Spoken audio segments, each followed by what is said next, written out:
आइए जानते हैं शिवलिंग पर चढ़ाने से क्या क्या मनोकामनाएं पूर्ण होती हैं। जल, प्रतिदिन जल चढ़ाने से हमारे परिवार में सुख समृद्धि शांति सदा बनी रहती है। सिर्फ एक लोटा जल चढ़ाने से, लेकिन नियम से चढ़ाना चाहिए। बहुत लोग कहते हैं पूजा पाठ करने से क्या फ़ायदा होता है, समय तो लगता ही है। चावल चढ़ाने से क्या लाभ होता है। हम प्रतिदिन जाते हैं, अक्षत अर्पण करके आते हैं, लेकिन ये समझ में नहीं आता कि चावल चढ़ाने से क्या। चावल प्रतिदिन चढ़ाने से हमारे घर में धन का आगमन होता है, धन की प्राप्ति होती है, लेकिन सब में समय लगेगा। दूध का अभिषेक करने से पुत्र रत्न की प्राप्ति होती है। जिसे पुत्र नहीं प्राप्त हो रहा हो वह प्रतिदिन 41 दिन या 90 दिन तक शिवलिंग पर दूध अवश्य अर्पण करें। तिल चढ़ाने से हमारे पिछले जन्म तक के, इस जन्म तक के समस्त पाप नष्ट हो जाते हैं। समस्त पाप नष्ट हो जाते हैं, लेकिन थोड़ा बहुत कर्मों का फल मिलेगा। 100 में 1% तो भुगतना है ही। जौ चढ़ाने से लंबे समय से चली आ रही परेशानियां, बहुत समय से हम परेशान हैं किसी चीज़ के लिए, हो नहीं रहा, वो समय जौ चढ़ाने से लंबे समय की परेशानियां दूर हो जाती हैं। गेहूं चढ़ाने से टूटा नहीं साबित होना चाहिए। गेहूं चढ़ाने से वंश में वृद्धि होती है, योग्य संतान की प्राप्ति होती है। वंश में वृद्धि होती है, गेहूं चढ़ाने से योग्य संतान की प्राप्ति होती है। गन्ने का रस चढ़ाने से सांसारिक सुखों की प्राप्ति होती है। गन्ने का रस चढ़ाने से सांसारिक सुखों की प्राप्ति होती है। और घी से अभिषेक करने से वंश का विस्तार होता है।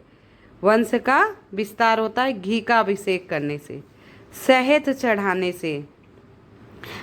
चढ़ाने से बहुत ज़्यादा हमारे सिर पर कर्ज है, तो प्रतिदिन शहद चढ़ाएं।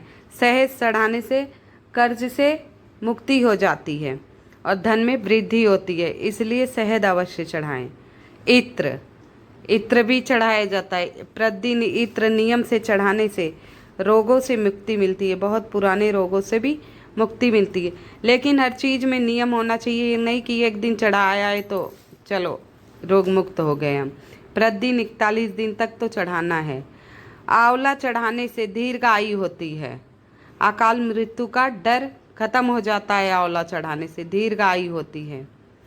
चंदन चढ़ाने से समाज में यश मान सम्मान की प्राप्ति होती है। चारों तरफ आपका मान सम्मान होगा, आपकी बड़ाई होगी चंदन चढ़ाने से। शक्कर चढ़ाने से मनोकामना पूर्ति के लिए लोग शक्कर चढ़ाते हैं, मीठा चढ़ाते हैं। दही चढ़ाने से, दही का अभिषेक करने से पशु वाहन तथा भवन की प्राप्ति के योग बनते हैं। पशु वाहन तथा भवन की प्राप्ति के योग बनते हैं दही चढ़ाने से। और भस्म का तिलक लगाने से अक्षय पुण्य की प्राप्ति होती, बहुत सारे पुण्यों की प्राप्ति होती है। लाल मसूर चढ़ाने से धन में वृद्धि के संयोग बनते हैं और सुख समृद्धि में बढ़ोतरी होती है। लाल मसूर होता है। काली उड़द चढ़ाने से धन में वृद्धि होती है, लक्ष्मी की प्राप्ति होती है। धतूरा चढ़ाने से हर प्रकार के जीवन से संकट दूर होते हैं, हर प्रकार की परेशानियां आपके जीवन से दूर हो जाएंगी। काली उड़द चढ़ाने से, धतूरा चढ़ाने से। और इलायची चढ़ाने से सारी समस्याएं हमारे जीवन से मुक्त हो जाती हैं। बहुत दिन से समस्या आ रही वो मुक्त हो जाती। और सावन के प्रत्येक सोमवार को अगर आप मूंग की दाल चढ़ाते हैं तो आपकी सारी मुरादें आपकी पूरी होंगी। और सफ़ेद आकड़े का फूल चढ़ाने से हर प्रकार की सुख समृद्धि जीवन में आपके शांति सदा बनी रहेगी। गुड़ चढ़ाने से मीठा होता है गुड़, और गुड़ वैसे भी भाग्योदय का प्रतीक है। गाय को गुड़ खिलाएं प्रतिदिन तो भाग्योदय होता है। हल्दी चढ़ाएं तो भाग्योदय होता है। गुड़ चढ़ाने से गुड़ मीठा होता है, इसलिए हमारे परिवार में पारिवारिक कलह दूर हो जाते हैं, पारिवारिक लड़ाई झगड़े दूर हो जाते हैं और परिवार में मिठास बनी रहती है। ऐसे ही छोटे छोटे आपको चढ़ाने के फ़ायदे बताए। सावन में प्रतिदिन आपको कुछ विशेष उपाय बताती जाऊंगी, ध्यान से सुनना।